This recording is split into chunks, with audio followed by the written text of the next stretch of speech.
Silakan saat ini kita buka dialog. Untuk yang saat ini saya berikan waktu langsung kepada Sobat Buya Syakur yang hadir di Gedung Serbaguna Pondok Pesantren Carampingan. Dipersilakan. Ya. Bismillahirrahmanirrahim. Assalamualaikum warahmatullahi wabarakatuh. Waalaikumsalam warahmatullahi wabarakatuh. Nama saya Sukardi dari Desa Jengkok, Kecamatan Kertasmaya, Kabupaten Indramayu. Alhamdulillah pada saat ini saya masih diberikan kesehatan. Begitu juga bapak-bapak dan ibu-ibu yang ada di sini, mudah-mudahan juga sehat selalu. Amin. Dan juga Buya selalu sehat hingga kita bisa dibimbing untuk selama-lamanya. Terima kasih Pak Afkar, Pak Tato pada kesempatan waktunya. Saya itu tidak bosan-bosannya untuk menanyakan hakikat Tuhan, Bu ya. Karena apa? Karena saya otaknya masih blending, Bu ya. Maka jadi Bu ya, maka durung tadi lumlit atau barung kalau kulit, durung ketemu karo Gusti Allah, durung ketemu karo Tuhan. Tapi zaman bengen waktu kerja rodi, kerja robusa, akes kayak balung karo kulit, tapi nggak tahu itu udah ketemu Allah atau belum. Punten Bu ya. Buya pernah mengatakan bahwa apa sih Tuhan itu, ataukah Tuhan itu materi atau konsep atau suatu keyakinan. Ketika Tuhan itu didefinisikan dengan materi, itu sangat tidak mungkin. Karena apa? Karena materi itu cepat rusak. Benda yang cepat rusak tidak mungkin untuk menjadi Tuhan. Nah, yang kedua adalah konsep. Konsep itu kan gagasan, pikiran, ide, narasi, atau program.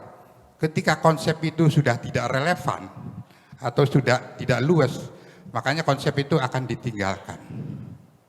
Yang ketiga adalah Tuhan apa suatu keyakinan yang kita lihat wujud ini apakah memang betul dari ketiadaan.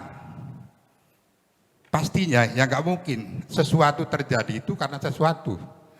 Artinya bahwa ada sesuatu yang maha ada atau yang keberadaan yang maha ada.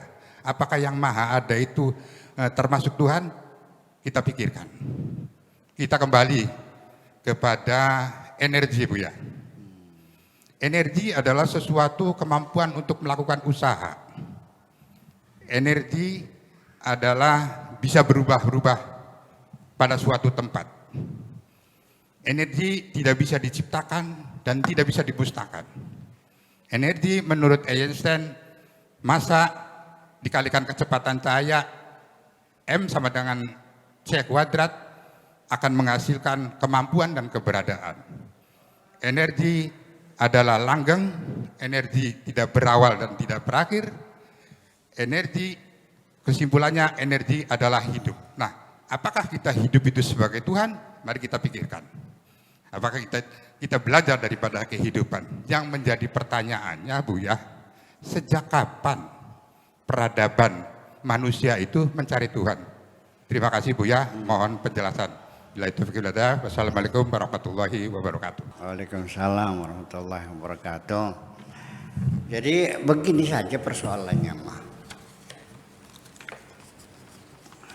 Sekarang kita punya komputer kan, ada software, ada hardware. Yang kita lihat itu adalah hardware-nya, kabel yang malang melintang tuh, ya kan, solderan, ya kan gitu semuanya. Tapi software-nya kan bisa dilihat nggak? Enggak kan? Kita menginstal Google, ya. Akhirnya kita bisa berselancar melihat kota-kota di dunia, sampai gang-gangnya, sampai jalannya, sampai sungainya, semuanya kelihatan semuanya. Lihat dari atas, dari bawah sampai semuanya. Ini jalannya juga kelihatan pakai di Google tuh. Kadang pingannya kita buka gitu kelihatan. Kok canggih banget ya? Di mana? Kelihatan enggak barangnya? Enggak kan? Udah. Kita melihat ada orang sholat Apa yang kau lihat? Itu bukan sholat yang kamu lihat. Orang yang sedang melakukan sholat. Sholatnya kelihatan enggak? Enggak. Jadi sholat itu fisik atau suatu sistem. Iya. Kita yakin orang itu sedang melakukan sholat. Karena ada rukunya, ada sujudnya, ada i'tidalnya, ya. Ada takbirnya, ada salamnya. Oh dia sholat, ya udah sholat. Sholatnya nggak kelihatan kok. Nah makanya ketika kita melihat Allah itu kelihatan nggak? Ya nggak kelihatan. Yang kita apa? Yang kita adalah makhluknya. Yang bergerak ini matahari yang berputar, ya bumi yang berrotasi,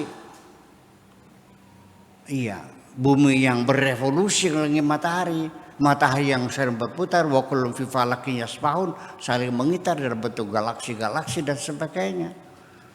Semua pergerakan-pergerakan itu yang kita lihat. Tapi yang menciptanya kelihatan enggak? Enggak kan? Jadi ruku, sujud itu kan dicipta oleh sistem sholat yang sudah disepakati, kan begitu. Itulah makanya ada satu mazhab namanya panteisme.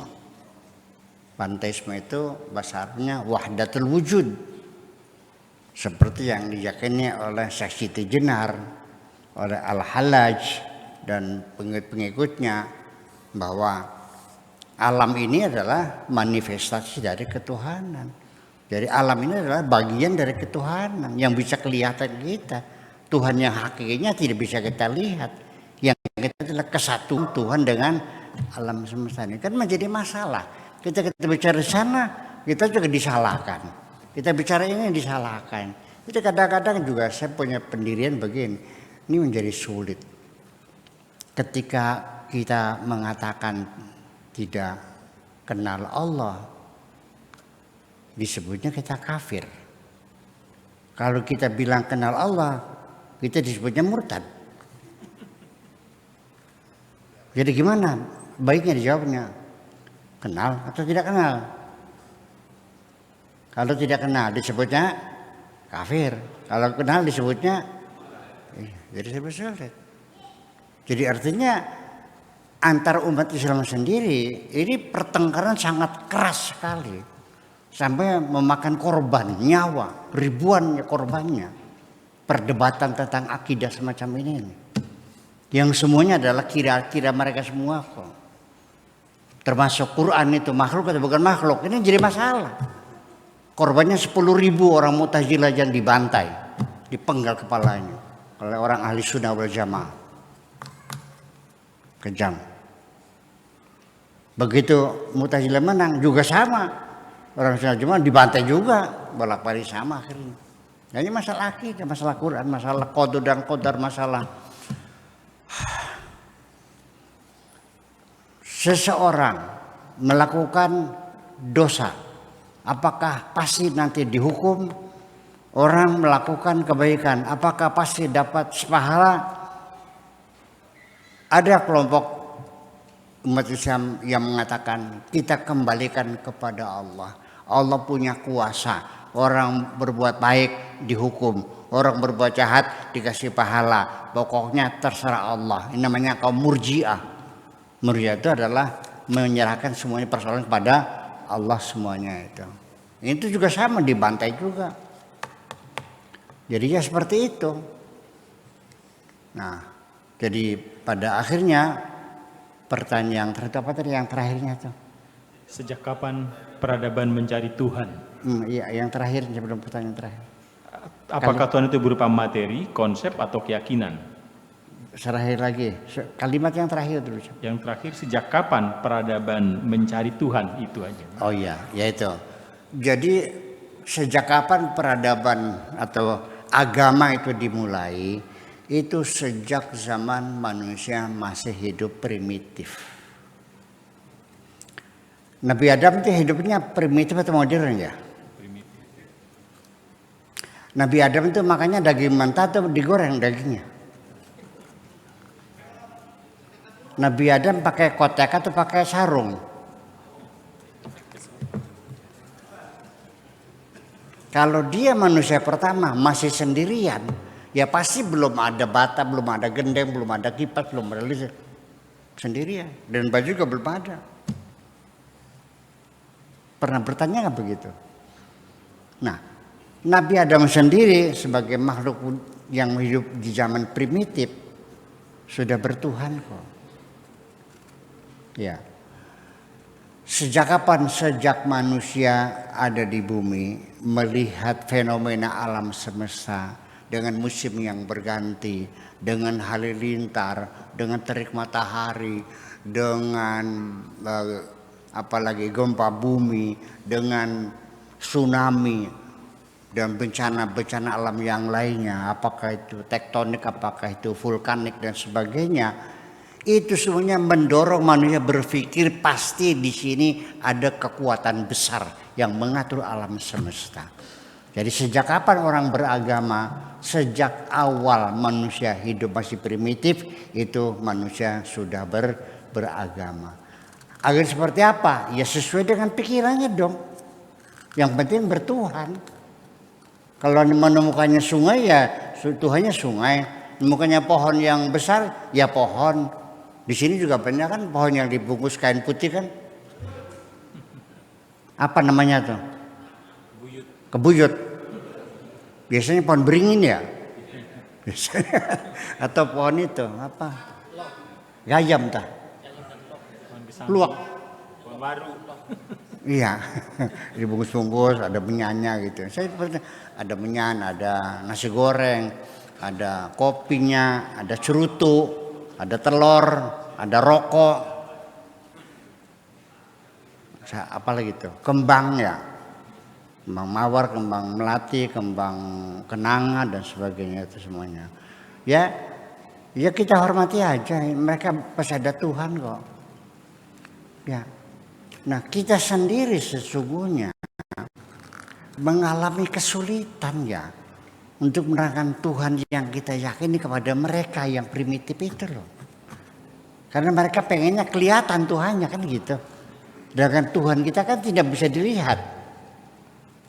Itulah makanya bahwa kenapa di Indonesia ini agama Islam tersebar cepat sekali bahkan menjadi mayoritas.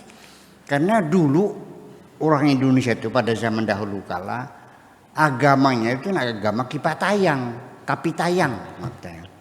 Kapitayang itu adalah agamanya orang Indonesia yang mereka mengatakan bahwa Tuhan itu tidak bisa dilihat. Berarti persis sama seperti Tuhan dalam agama Islam, laisa kamitslihi syai'un. Itu aja persoalannya kok. Di sampingnya memang jasa para penyebar agama juga ya punya peran penting juga. Tapi dasar pijakan pertamanya karena Tuhannya sama gitu. Itu laisa kamitslihi syai'un, Tuhan itu tidak seperti apa-apa dan tidak bisa dibayangkan. Makanya saya mengatakan kembali, kita meyakini itu adanya Tuhan itu nggak perlu bukti kok, nggak perlu pakai dalil, udah pakai logika aja dengan perasaan saja. Karena bagaimanapun kalau dalilnya adanya Tuhan adalah berdasarkan alam semesta, alam itu ciptaan Tuhan dan alam itu minal mumkinat, bisa ada bisa tidak, betul nggak? Alam itu wajib atau mungkin adanya? Mungkin dong. Kalau Allah bikin ya ada. Kalau tidak bikin, tidak ada keharusan Allah tidak bikin. Dan tidak ada keharusan Allah tidak bikin. Tidak ada keharusan Allah bikin atau Allah tidak bikin alam semesta ini. Karena itu mungkinat. Tapi Allah itu wajibul wujud. Mana mungkin sesuatu yang mungkinat membuktikan terhadap wajibul wujud. Kan begitu. Jadi yang membuktikan adanya kolong adalah ranjang. Ranjang yang membuktikan adanya kolong, bukan kolong membuktikan ranjang. Mana buktinya ranjang? Karena ada kolong. Yang ada, mana buktinya kolong ada? Buktinya ranjang dipasang, ada. Di bawahnya itu namanya kolong. Jadi yang wujud mana? Ranjang. Yang wujud yang aslinya hakiki itu. Kalau kolong adalah wujud nisbi. Jadi kita ini semua wujudnya wujud nisbi. Sama dengan kolong kan begitu. Tapi awas jangan dibilang kata Buya Tuhan seperti ranjang ya. Salah lagi nantinya. Yang aneh gitu, mata kita bisa melihat kolong, tidak bisa melihat ranjang. Aneh enggak? Mungkin enggak melihat kolong tapi tidak melihat ranjang? Tapi nyatanya begitu. Anda melihat alam semesta, melihat maujudat, melihat matahari, bisa enggak? Bulan, bisa. Bintang, pohon, lautan, bisa kan? Nah, yang menciptakannya kelihatan enggak? Kan aneh jadinya. Padahal yang wujud hakiki itu Allah. Wujud ini wujud nisbi. Ya kenapa begitu? Ya itu adalah persoalannya. Ya, jadi dibolak-balik juga ya tetap pada akhirnya bahwa saya meyakini adanya Tuhan itu dengan perasaan saya, bukan dengan bukti dalil-dalil alam semesta ini. Karena nanti kita akan terjebak. Masih ingat terjebak? Satu, kita terjebak sebelum Tuhan menciptakan langit bumi. Ada Tuhan enggak? Buktinya mana? Yang ada. Setelah Tuhan, nanti yang kedua,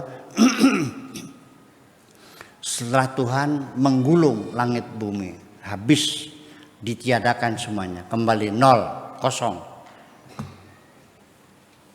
Lalu kamu ditanya, masih yakin Allah ada? Masih yakin? Masih yakin. Mana buktinya? Anda kehilangan bukti. Begitu Anda kehilangan bukti, Anda akan terpaksa mengatakan Tuhan tidak ada. Karena tidak ada bukti. Paham nggak? Jadi gini, saya mengatakan Allah ada. Tidak perlu bukti. Tidak harus dibuktikan dengan bukti. Tidak harus diargumentasikan dengan dalil-dalil. Yang jelas aku merasakan Tuhan ada. Paham nggak? Gitu. Tidak diperlukan dengan dalil-dalil. Karena Tuhan tidak memerlukan dalil. Tuhan tidak pernah terikat dengan hukum kausalita. Sebab akibat. Karena Allah adalah sebagai prima causa. Ya. Tidak bisa dipertanyakan mengapa. Tuhan tidak boleh ditanya mengapa. Apapun yang dilakukan Tuhan tidak boleh dipertanyakan mengapa. La yus'alu amma yaf'alu wa hum yus'alun. Tidak boleh ditanya kenapa Allah berbuat ini. Tetapi kamu semua manusia harus dipertanyakan kenapa kau lakukan ini. Kan begitu. Kamu sedang berjalan naik motor. Lalu ditanya mau kemana Bung? Nggak tahu.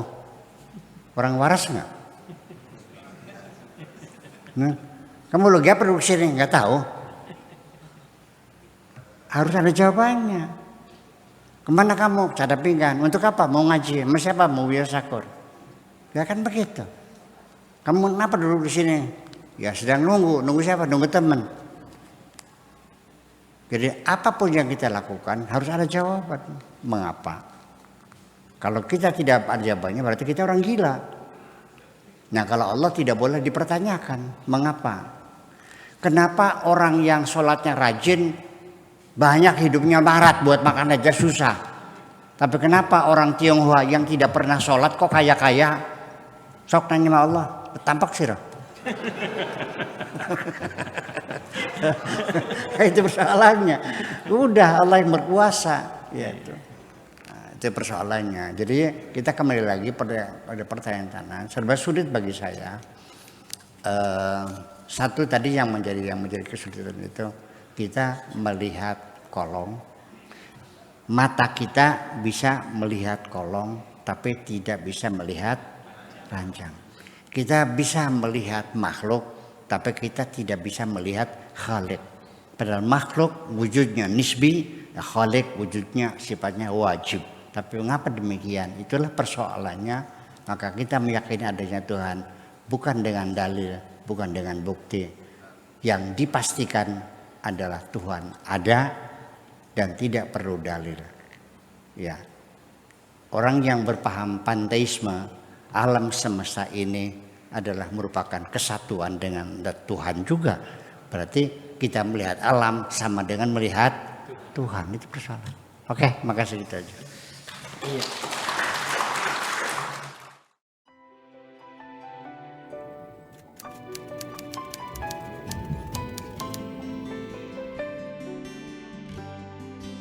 Aku hanya ingin berbagi kebahagiaan dan tidak menggurui siapapun. Terlalu sulit bagiku untuk menyalahkan siapapun. Akan tetapi apabila ada orang yang ingin mengisi raporku, tentu aku sangat gembira sekali. Dan kujamin aku tidak akan sakit hati sedikit.